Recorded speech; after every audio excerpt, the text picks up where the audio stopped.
강경화 외교부 장관이 이번 신종 바이러스에 대한 대한민국 정부의 대응 방법에 대해 프랑스 공영 국제방송인 프랑스 24와 위성으로 인터뷰를 했었는데요.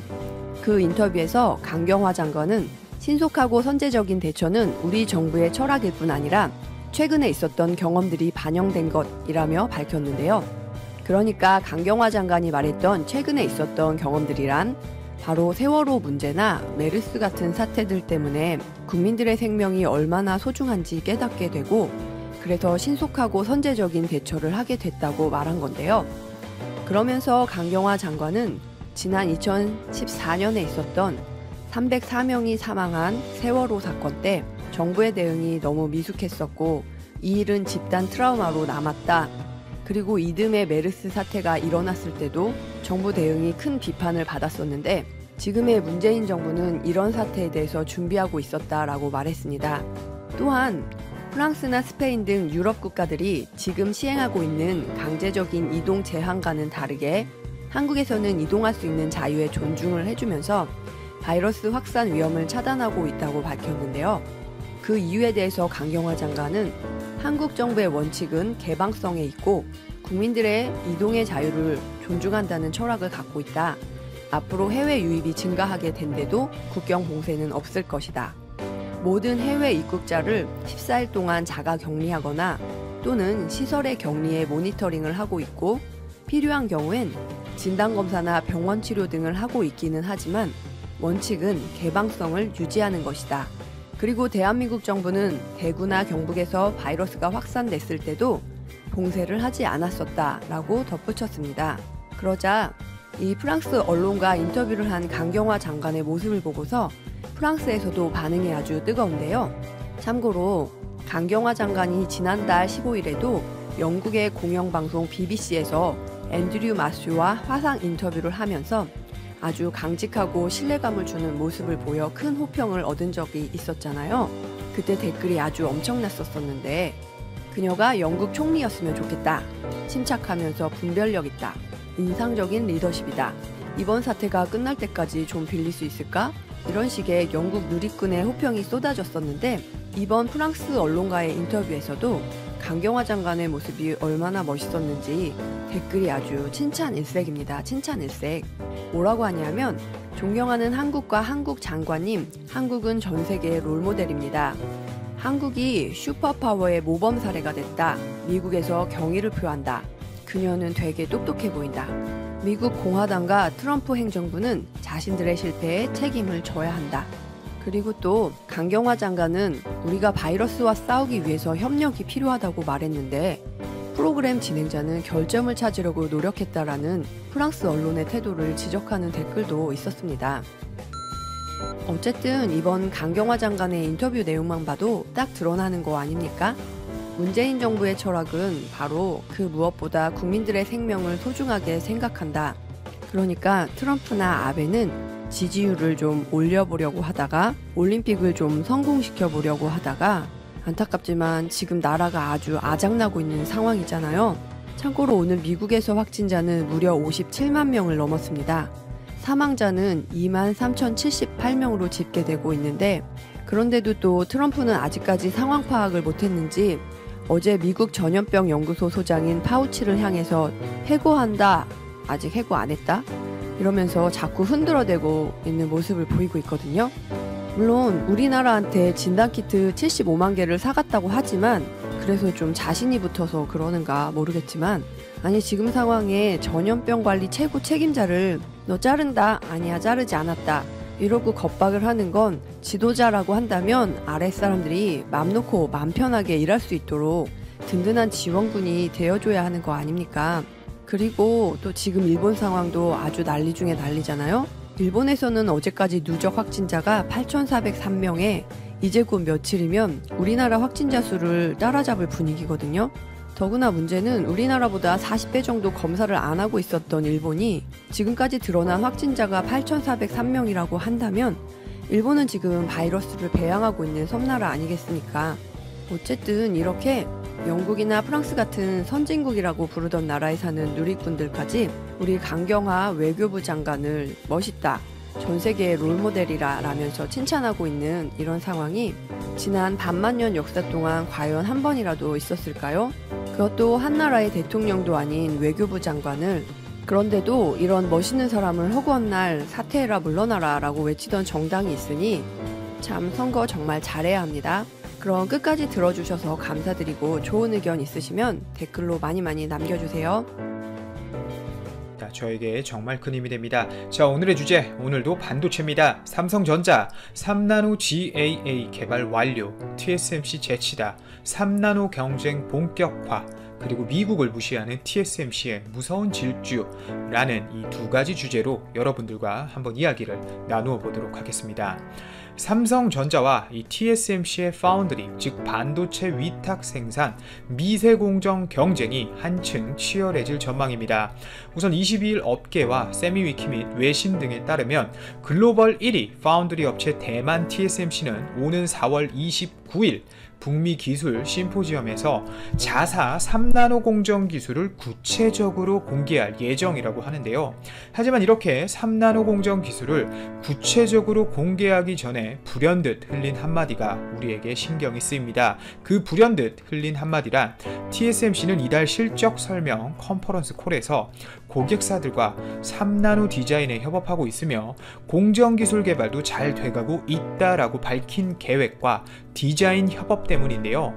여태까지 밝혀진 것으론 TSMC는 올해까지 5나노 공정을 활용한 반도체를 생산하겠다고 밝혔고 오는 2022년까지 2년 정도 남았죠. 3나노 반도체를 양산하겠다는 목표를 제시한 바가 있으나 구체적인 기술 로드맵을 공개하지는 않아 왔습니다. 반면 제목처럼 삼성전자는 지난 2018년 첫 게이트 올 어라운드 기술을 포함한 GAA죠. 3나노 공정 로드맵을 실제 공개하고 지난해 또 고객사에 설계 툴까지 제공하고 이달 최초 개발을 공식화해버렸습니다. 즉 EUV를 활용한 7나노 공정 반도체 칩 양산과 동일하게 최신 공정면에 있어서는 삼성전자가 한 발 먼저 치고 나가는 형국인데요. TSMC가 삼성전자처럼 GAA 기술을 채택할지 혹은 기존의 핀팩 기술을 채택할지에 따라 이렇게 이 두 회사의 경쟁 구도 또한 달라진다는 게 업계 분석이긴 하지만 대부분은 두 회사 모두 게이트 올 어라운드 기술을 활용하는 것이 기존 미세화 공정의 틀을 뛰어넘고 미세화까지 가능하다고 판단하고 있기 때문에 TSMC가 만약 삼성전자와 같은 기술인 이 GAA를 채택하게 되면 최신 반도체 물량을 사이에 둔 양사의 3나노 경쟁은 더욱 치열해질 것으로 전망이 됩니다.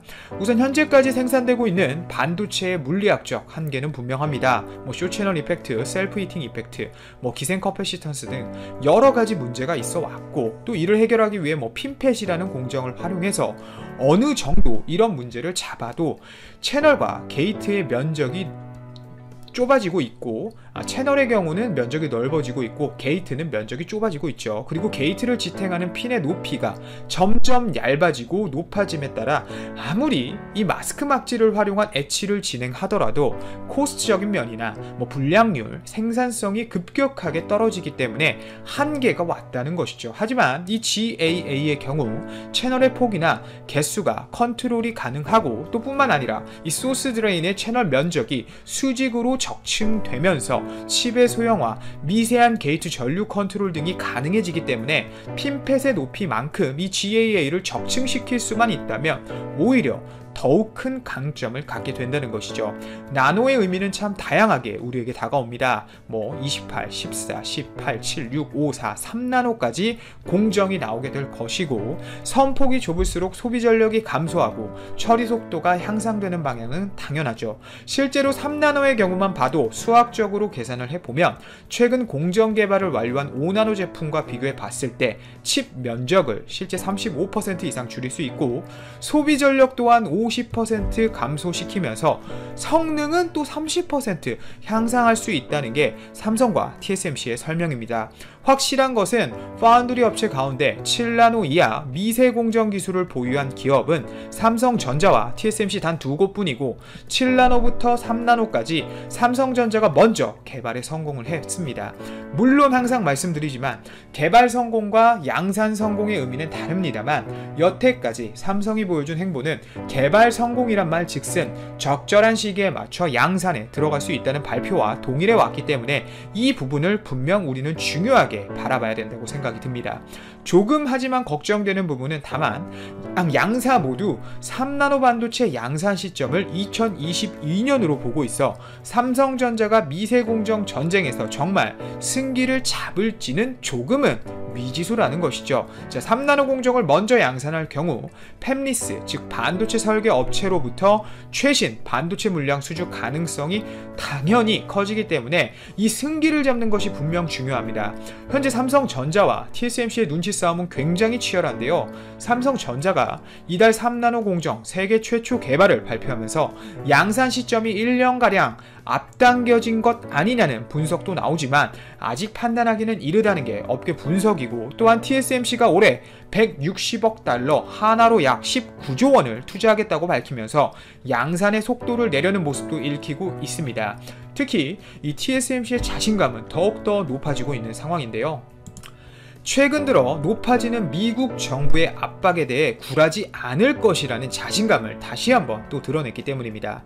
TSMC는 미국에게 있어서 문제가 될 수밖에 없는 존재입니다. 물론 파운드리 공정 기술력 자체도 앞서 나가는 것이 문제겠지만 미국이 마음에 들어하지 않는 기업의 칩을 수주해서 생산하고 있다는 점이 가장 큰 문제인데요. 최근 미국 정부는 자신들의 제재 대상인 이 중국의 화웨이에 계속해서 반도체 제품을 제공하고 있는 이 TSMC를 규제하기 위해 여러 가지 방안을 검토하고 있는 것으로 알려져 있습니다.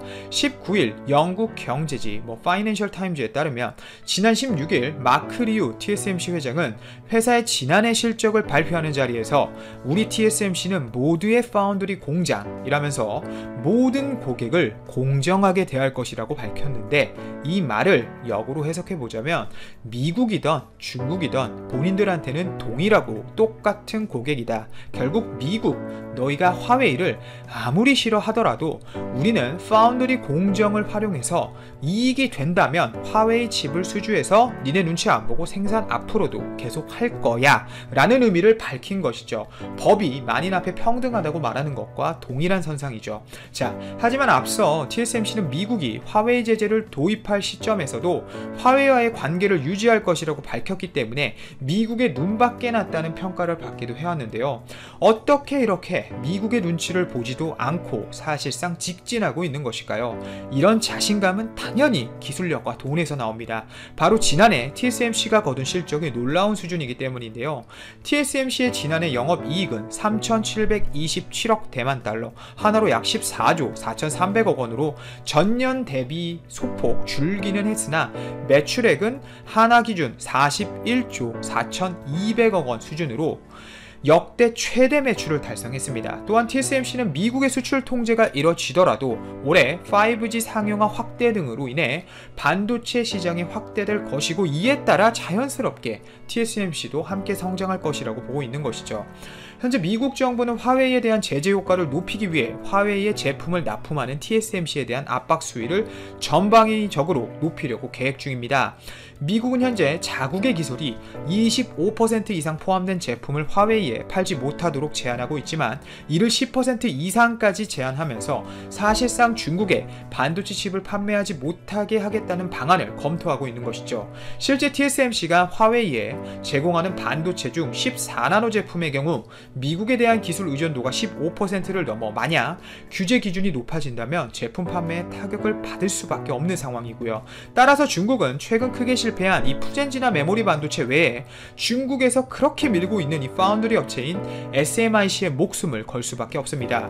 실제 중국 내부에서 화웨이가 TSMC 대신 중국 업체인 이 SMIC의 14나노 칩 공정 제조를 맡겼다는 소식도 전해졌는데요.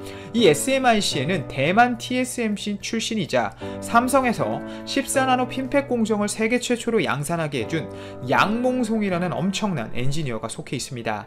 14나노의 전반적인 모든 노하우를 알고 있는 사람이라고 알려져 있기 때문에 적어도 14나노 수준의 파운드리 제품이라도 중국에서 생산을 할 수만 있다면 내수용 칩들은 어느 정도 중국에서 커버가 가능하다는 이야기가 되기 때문이죠.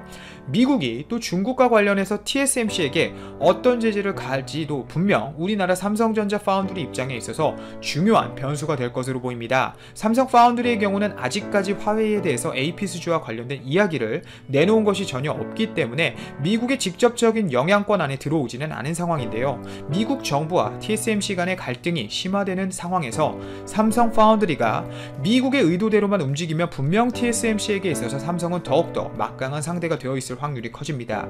이 미국과 중국 간의 갈등이 어느 정도 꺼져가는 것처럼 보이지만 미국이 화웨이에 대한 제재는 아직까지 유효하게 지켜가고 있기 때문에 그 파장이 대만까지 확대될지 지켜보면서 또 다른